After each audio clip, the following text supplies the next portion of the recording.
স্থানীয় পর্যায়ে মুক্তিযোদ্ধারা পর্যন্ত এখন জামায়াত ইসলামের পক্ষে কথা বলেন। আমার এটা একদম ব্যক্তিগত অভিজ্ঞতা থেকে আমি দেখেছি।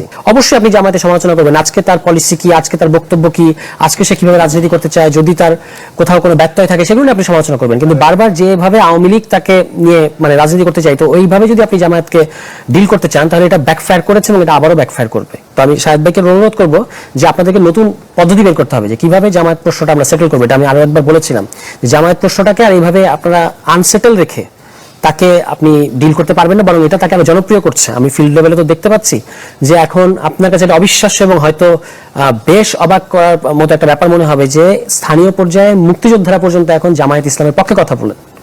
আমার এটা একদম ব্যক্তিগত অভিজ্ঞতা থেকে আমি দেখেছি। কি কারণ বলছেন তারা বলতেছেন যে এখনকার মানুষ তো তার বর্তমান নিয়ে বেশি চিন্তিত।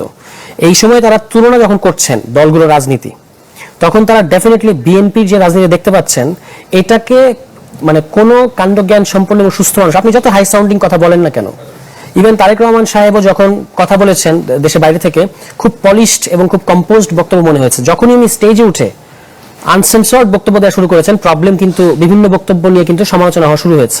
ঠিক আছে, এমনকি এমন একজন কন্টেন্ট ক্রিয়েটরকে তিনি বলেছেন যে আমি তোমাকে ফলো করি, যার প্রবাসীদের নিয়ে খুবই গর্হিত এবং খুবই কুৎসামূলক বক্তব্য আছে, কিন্তু আপনি যখন বললেন যে আমি তোমাকে ফলো করি প্রতিদিন, তখন আপনি তাকে আসলে এন্ডোর্স করলেন। ফলে এইটা কিন্তু হচ্ছে এখন স্থানীয় পর্যায়ে মুক্তিযোদ্ধা বলেন, নারী বলেন, তারা কিন্তু জামায়াত ইসলাম সম্পর্কে তাদের বক্তব্য হচ্ছে তারা এই মুহূর্তে রাজনীতি দেখতে পাচ্ছে।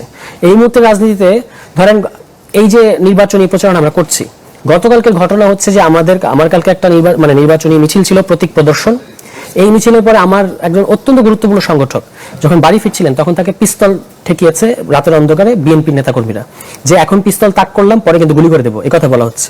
আমরা অভিযোগ করেছি, কিন্তু আপনি চিন্তা করে দেখেন আপনি তাকে কেন এটা বলবেন?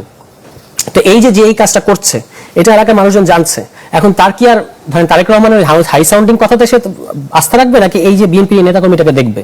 ফলে মানুষ যখন দেখছে যে জামায়াত ইসলাম তো অন্তত এই কাজটা করছে না, তখন কিন্তু মানুষ জামায়াত ইসলামের প্রতি ভরসা করছে, কিংবা মুক্তিযোদ্ধারা বলছে যে ঠিক আছে আপাতত এটাই ভালো। এবং বিশ্ববিদ্যালয়গুলোর ভোটের পরে আমাদের এটা পরিষ্কার হয়ে যাওয়া উচিত, সব ধরনের ছেলে মেয়েরা তাদেরকে ভোট দিয়েছে ছাত্র শিবিরকে।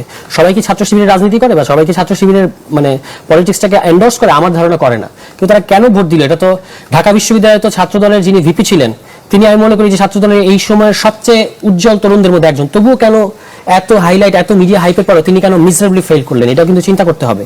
ফলে জামায়াত ইসলামকে নিয়ে যদি আপনি বিরোধিতা করেন, নো প্রবলেম, গণতান্ত্রিক দেশে তো বিরোধিতা থাকবেই, এমনকি তাকে নিয়ে যে সমস্ত ঐতিহাসিক প্রশ্ন আছে সেগুলোও করেন, বাট তাকে আপনি আওয়ামী লীগ স্টাইলে আর ডিল করতে পারবেন না। এটা হচ্ছে